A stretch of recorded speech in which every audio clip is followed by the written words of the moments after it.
Hey everybody, welcome back to Beyond the Saga. Dave Cottingham with Hannah Burr.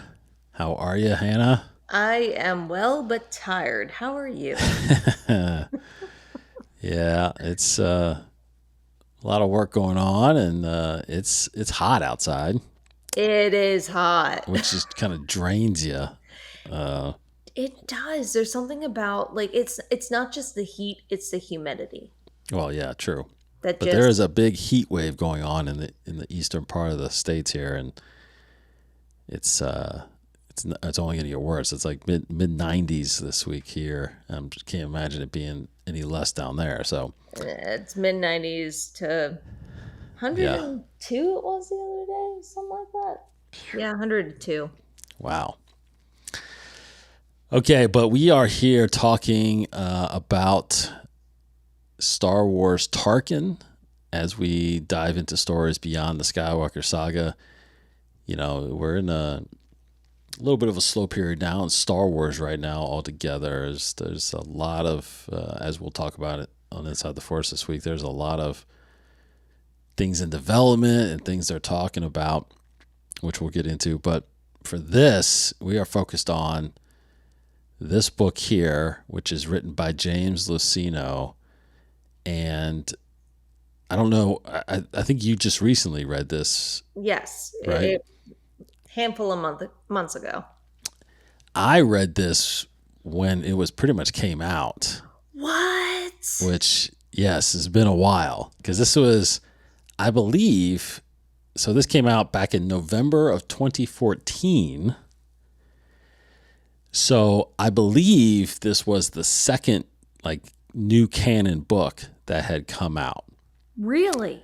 Yes.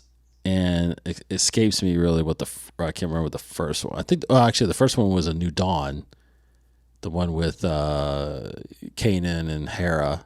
Mm-hmm. And then I believe Tarkin came out. And I was excited because I was like, oh, great, Tarkin.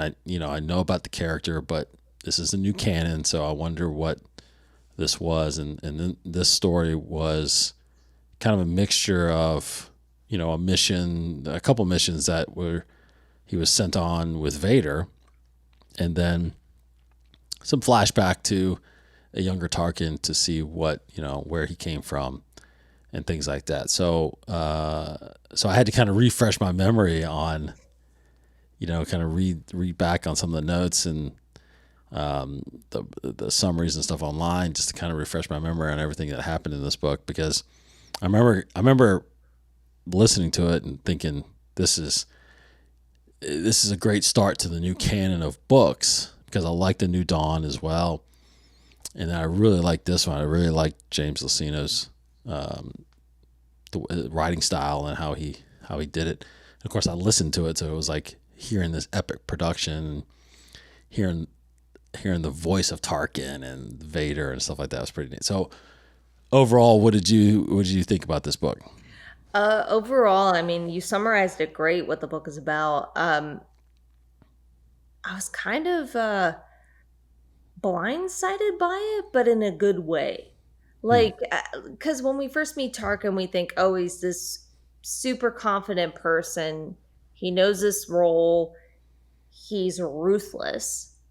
And I think even in A New Hope, when we first meet him there, he's very narcissistic almost. He's very arrogant.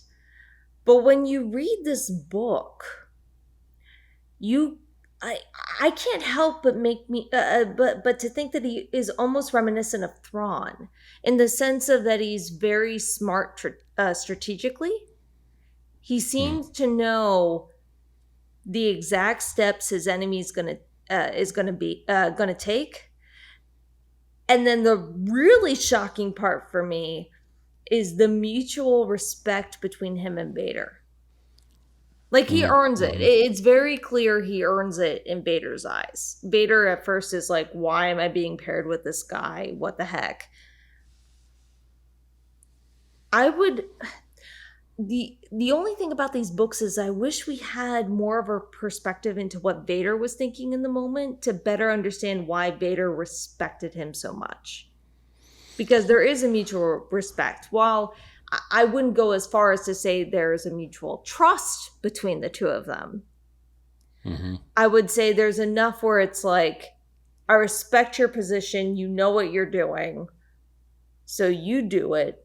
I'm still going to do my own thing, but have it complement what you're doing, if that makes sense. So it's just an interesting, like, even to the point where we also think, as I said before, Tarkin is ruthless. In this book, we realize how ruthless he really, really is. He's not bloodthirsty necessarily. He's not like, you committed treason, I'm going to kill you right now. He's like, no, yeah, you committed treason, but let's have a little fun with this. It's almost a little sadistic. So it's such a fascinating read into his psychology, into what he's really all about. So I don't know, like, I liked it. I thought it was a good read and a good story. And I felt like we got to know Tarkin in a whole new light. But it was written so well that I felt icky at times, if that makes sense. Interesting. Yeah. So that's my overarching, like, because there are times when I'm like, oh, I understand why he's saying that, but I don't like it.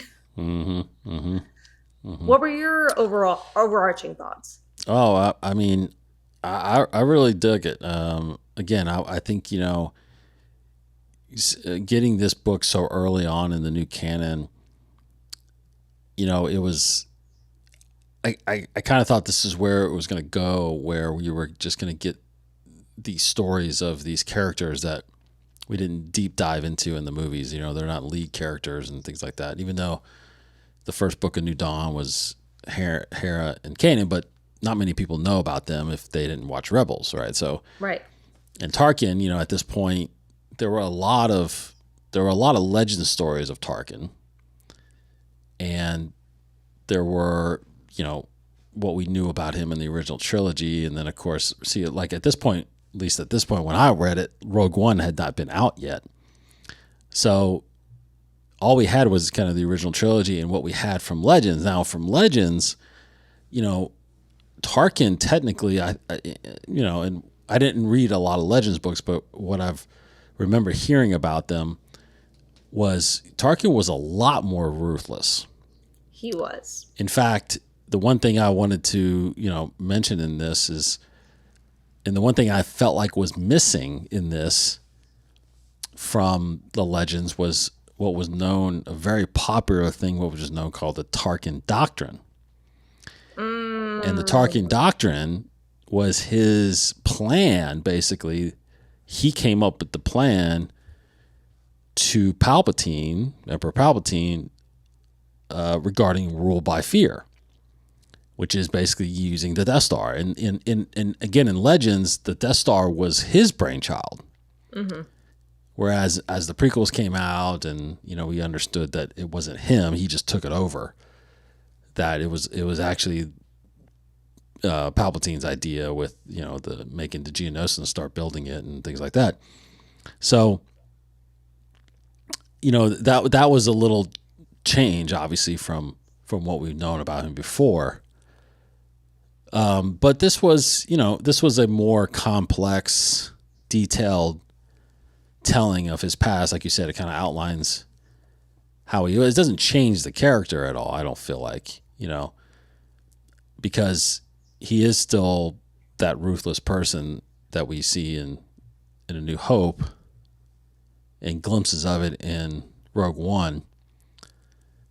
But this is kind of his, basically for everybody kind of listening and hasn't read it yet, this is kind of his story of becoming Moff Tarkin, because he's not the Moff when it starts, right? It's his origin story. It basically is his origin story, correct.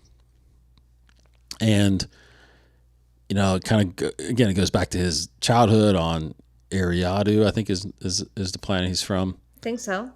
And yeah, it's a really neat, again, I think James Luceno, the way he wrote the dialogue and the, fit in some of these backstories, I think it was really good.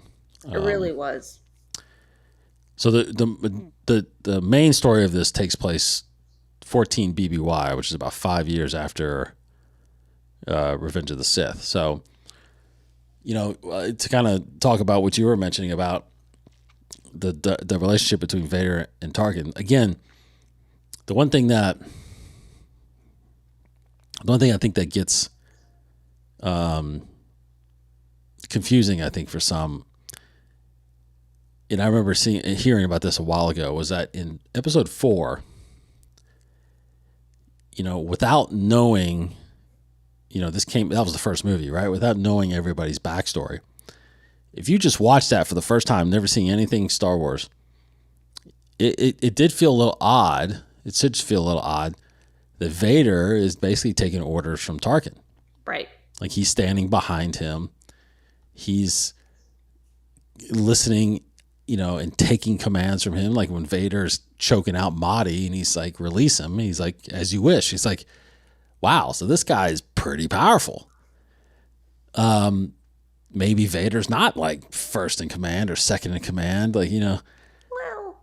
So, but here's the thing: is like, I think once stories start coming out and once backstories get revealed, basically, in the time of the 19 years leading up to episode 4, from when Anakin becomes Darth Vader, the Emperor is constantly testing Vader. Yes. And he's constantly basically trying to kill him. I mean, he's trying to push Vader so far so that he just becomes more and more Sith. Mm-hmm. And he's always basically demoting him.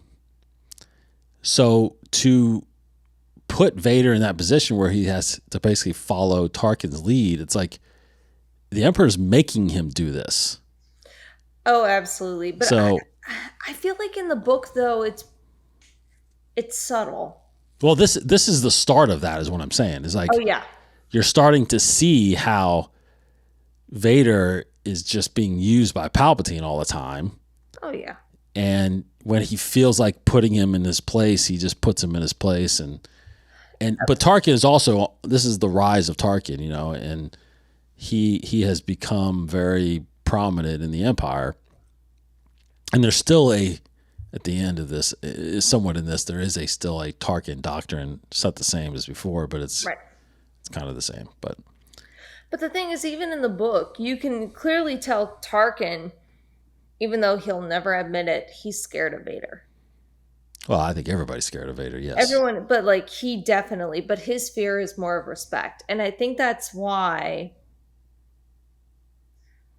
because the thing is, Vader, he knows he could defy Tarkin and he's not going to receive any repercussion from it. He's not. Well, yeah. He's not. What's the worst thing Palpatine's going to do? Slap him on the wrist? I think the thing is that is Tarkin, to me, when I read the book, I was like, oh, I now understand their relationship. I understand that technically Tarkin is second command to Senator Palpatine.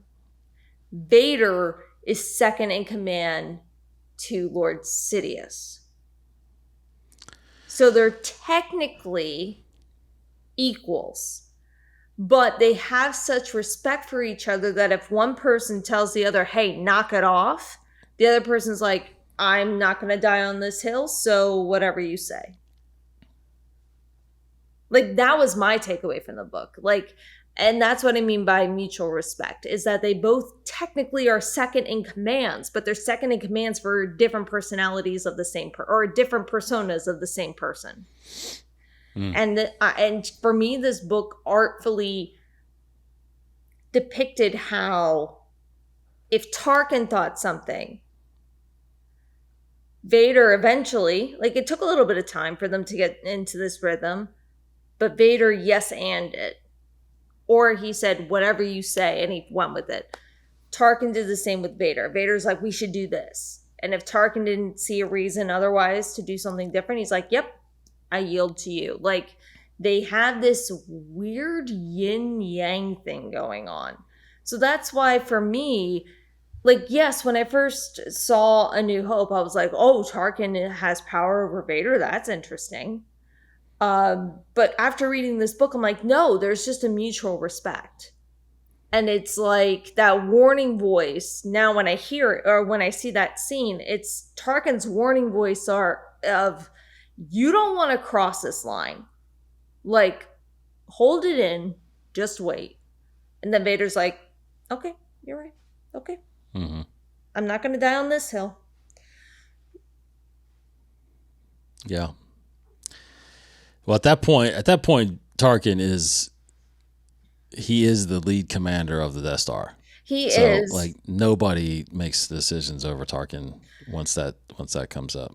Yeah, I feel like the only exception is Vader, and that's in the very rare exception because Vader is technically the right hand of Darth Sidious, who's the same person as Senator. But no one knows who Darth Sidious is. So I know, but like that's why it's like the secret back thing, which is why it's like on the surface, Tarkin does have power over Vader, but really, as far as military goes, yes, I agree with that, but not as far as the Empire goes. Exactly. As far as the Empire goes, they're both right-hand mans, and they have this weird, intricate relationship. So it just made the Empire that much more complicated. Great, thank you.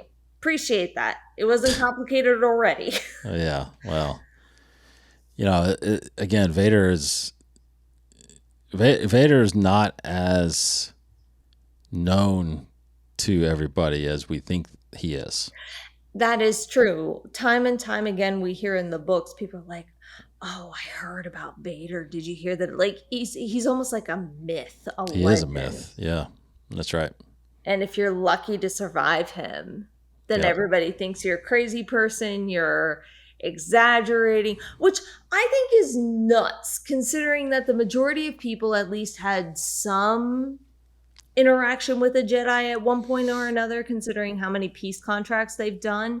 Why they think it's impossible to think that somebody who just happened to be like an evil Jedi couldn't do the same. Like, that always blew my mind, where they're like, nobody could do that. I'm like, if you took like 10 seconds to think, what if a Jedi was for evil instead of for good? Could they do this?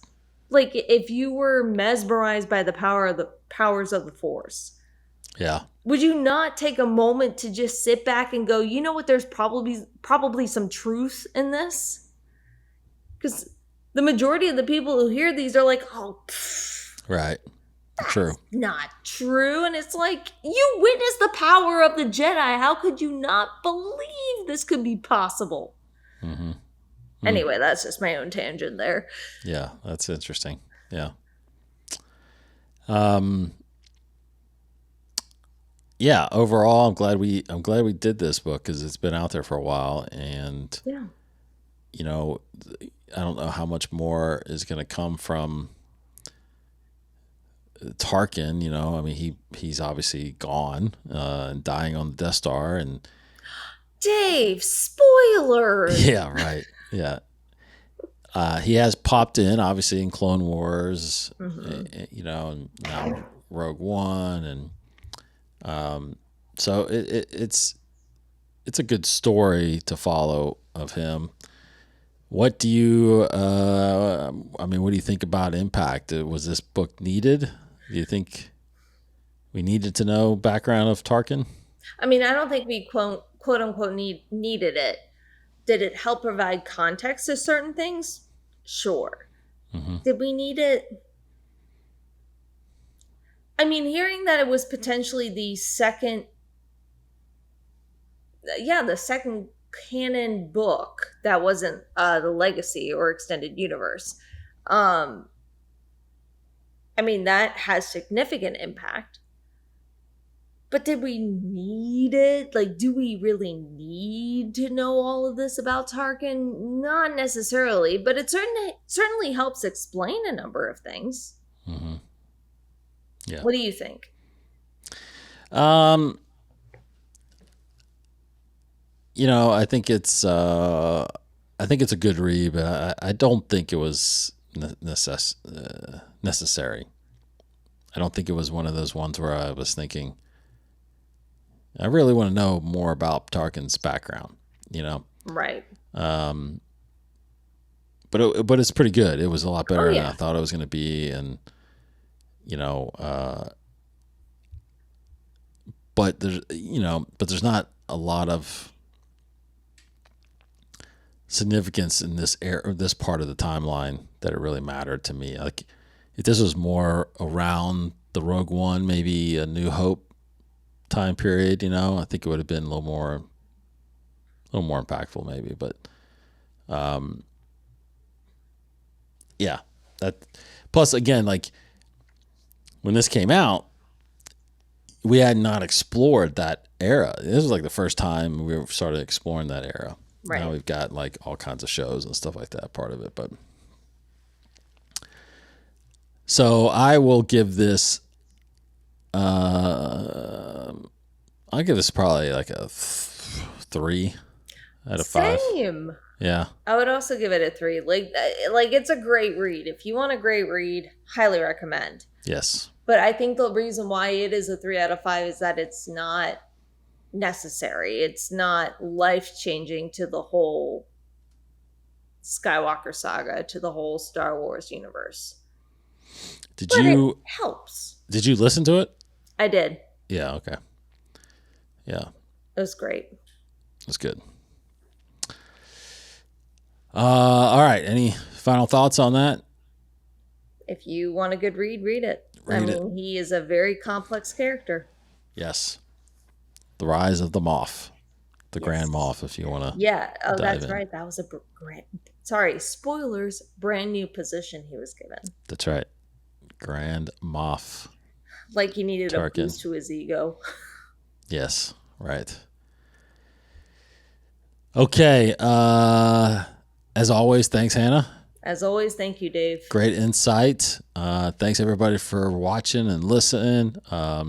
Go to our YouTube channel for more Beyond the Sagas, where we dive into all those stories, novels, comics, sometimes the games, if there's a good story in the games, but all the stories beyond the shows and the movies. So come back next time and we'll hit you up.